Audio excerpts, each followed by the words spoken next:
So doc, should I go for Botox or should I go for fillers? Well, it's a very common confusion which most of my patients have.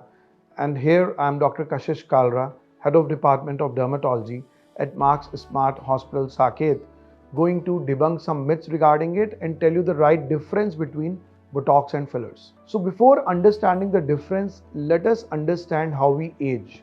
So basically we develop wrinkles where we have excessive muscular contraction.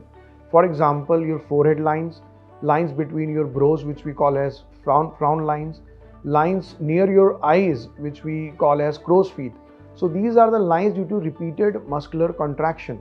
Secondly, the skin sags, the mid face, the lower face, it sags, you develop jowl here, you develop some nasolabial folds here. This is due to the fact that as we are aging, our collagen in the dermal layer of skin is depleting. Secondly, our ligaments are turning weaker day by day, which are actually responsible to hold all this structure. Thirdly, the fat pads are also depleting. So fillers, on the other hand, are made up of hyaluronic acid, which is a natural substance present in the collagen layer of skin, and fillers are given in the mid face, in the lower face, in the areas where you are deficient. So in order to enhance your face and to define your facial features, for example, the lips, the tear trough, the folds, to lift your face, here we use fillers.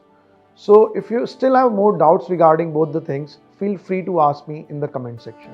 Thank you.